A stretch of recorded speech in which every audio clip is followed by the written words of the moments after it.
Last week we finished with enclosure build video. It was this bioactive jungle nymph enclosure, and this week we are starting with an enclosure build video. But not just any enclosure, the water bug enclosure, or maybe water scorpion, I'm not sure anymore.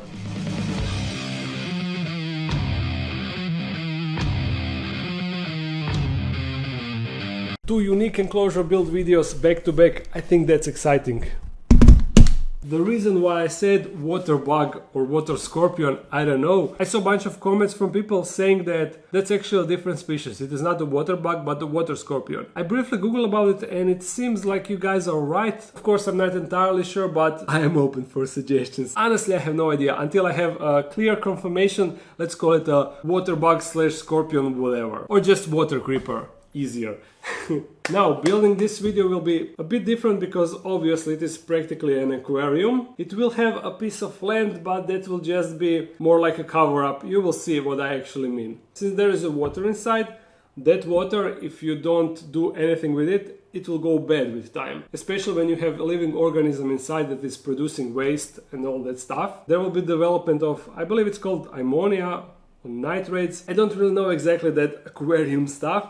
But I know if you don't filter your water, it will go bad. Technically for our water creeper, that's not really problematic because, as I said, they actually breathe air through the snorkel on their ass. That's actually super hilarious, right? I mean, imagine breathing through your ass. Nature, what the hell. Anyway, so that means they can tolerate nasty water. And even in nature, I believe that they live in temporarily like puddles of water, and then once those puddles dry out, they have ability to fly and they can just move to another puddle. I think it's something like that. So it's not super important to filter that water, but I really want to because I don't want to have nasty water in that enclosure. That's why I decided to build like really small filtration system that will take care of that. And also they prefer like a standing water. They don't want water to be circulated a lot. So that's why that filtration system will also be really slow. Hopefully. I never really built a filtration system, but I regularly watch the King of DIY channel that is run by Joe, so I saw a lot of build videos for a lot of different kinds of stuff, and I have really shallow but some knowledge on how filtration system works and all that basic stuff. And I remember a long time ago watching a video where he showed how to make a filtration system out of an empty water bottle, which I think will be ideal for this sort of situation. So first, let's build a filtration system. We need to have some sort of biological filtration. So I decided to buy these ceramic thingies that allows beneficial bacteria to grow on them. But there were two kinds of these ceramic thingies in the store, and I didn't really spot the difference between them, so I bought the cheaper one. But now I noticed that it says pre-filter, and I'm not sure if that's crucial or not, but just in case I will go in the store once again and buy the other one that is not for pre-filter. But they're really similar like this one, you will see. I will need to silicone this bottle, so I will need to record this video through a 2 days period anyway, so I have time to go to the store and buy what I need. Here I have some really small pump. It is 5 volts water pump, and you just connect it to the power and it circulates water like any pump. It needs to be submerged. Here is like the intake and this is the outtake. So the idea is you drill the hole here, put this outtake through that hole and put it down on the ground. That way the filter will force the water inside of this bottle, and you fill that water with filter media, and the water that will be forced inside won't have anywhere to go besides up through the filter media and over the edge of the bottle back into the aquarium. Simple, right? And I will probably put like a hole here and pull it further away from the intake so the circulation is like bigger. I don't know. So let's drill it, put it inside and silicone it. Ta-da! And this should go right in. Yeah, perfect. Now we silicone this part and we are set.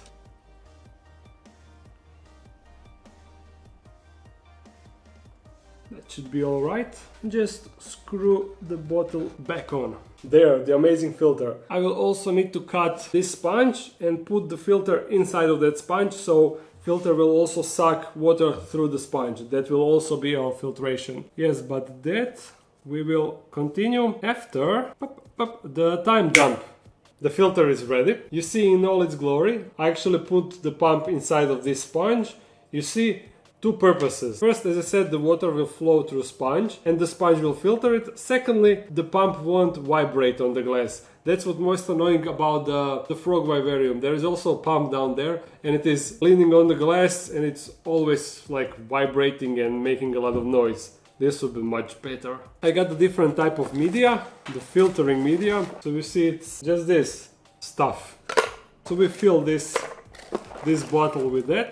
And I will actually cut the bottle at some, I'm not exactly sure, I think here. I don't want it to be out, to stick out like that.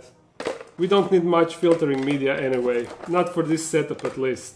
That would be more than enough. Now to cut the, like here, I think that would be the best. If I screw it up and I think that it needs to be taller, I can easily just buy a new bottle and just screw it on the cap. It's easily replaceable. Also, as I said, I want to put a tube here, so the water will actually flow through it and go a bit further from the filter, because if I just put it like this, the water would overflow this and fall back down. So that way it would just circulate basically the same water, and that's not really the point of the filter. So I need just a tiny bit. I think I will also need to use silicone here. I'm not sure. To press it down a bit.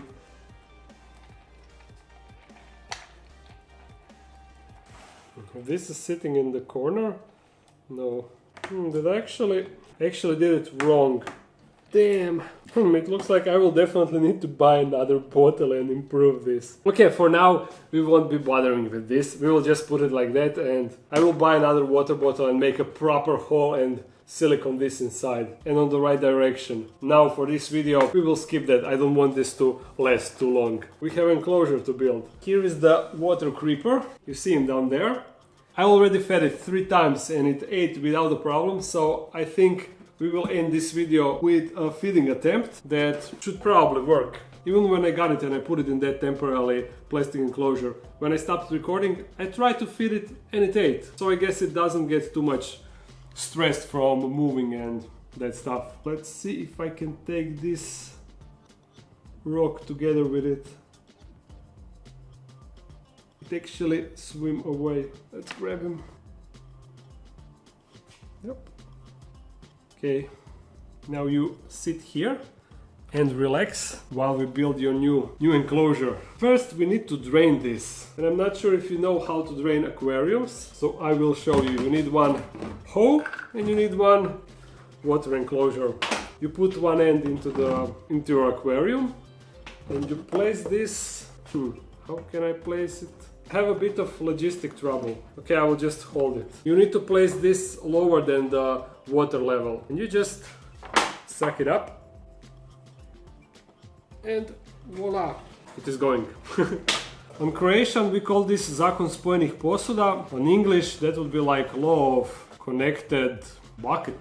Law of connected buckets. I'm pretty sure it's not called like that. Slowly but surely it is sucking the water from this. We are waiting, I can show you. Here I have all the stuff that I need. For substrate we have some wet sand, a piece of wood that will hopefully sink, and a bunch of rocks. And also, did I bring it? Oh, no. If you pull the hoe outside, then you lose the connection. I think that I brought some leaf litter that I actually boiled, because that's how you get leaf to sink. Otherwise it would just float. Okay, that's it.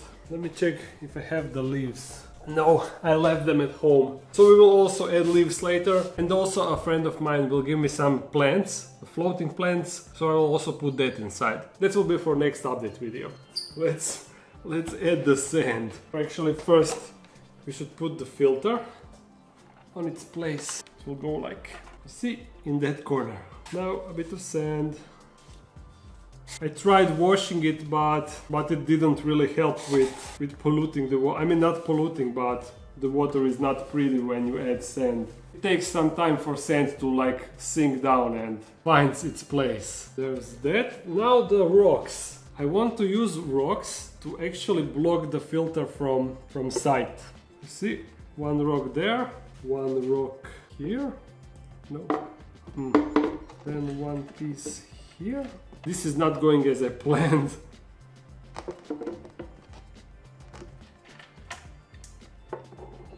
I actually did it. almost flawlessly. Some more sand to support the structure.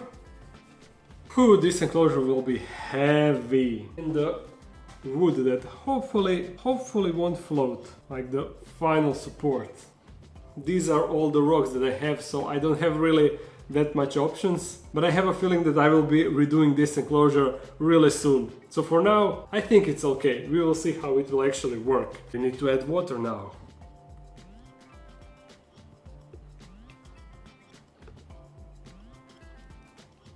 The water is slowly flowing.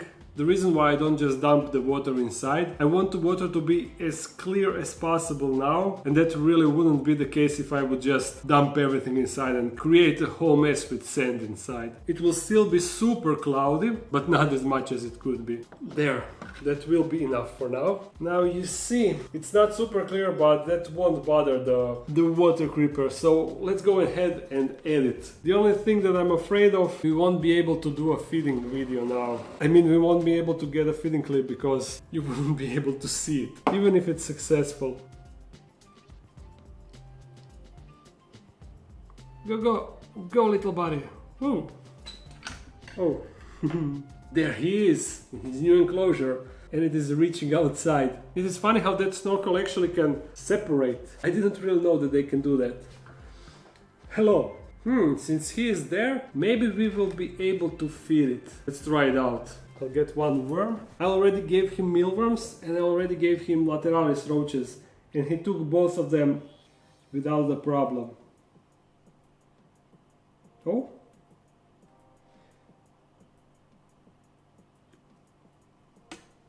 Will you get it?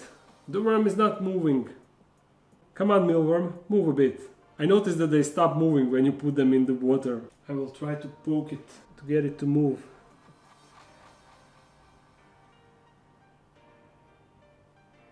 Oh, it definitely grabbed it, but so gently and with, oh yeah, it is definitely biting it now. There we go, after all, a feeding clip, even though it's a bit underwhelming. Not that exciting, but yeah. And I forgot to test the filtration to see if it's even working. Maybe if the cable is long enough, and this cable, oh, I can actually run it from the table.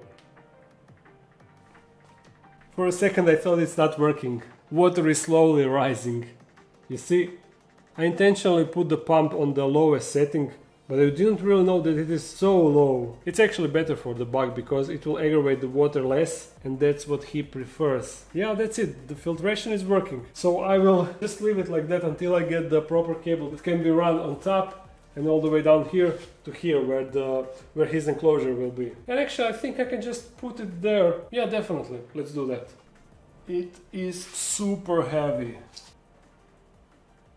And yeah, don't worry, I know that I need the top lid. They can easily fly and escape. I definitely need to put the top lid, but that would be all for this video. I hope you enjoyed it. If you did, thumbs it up and comment something. If you want to support this channel even more, there's a Patreon page. If you're new to this channel, make sure to subscribe. I upload every Monday, Wednesday and Friday. So see you again soon. Bye bye.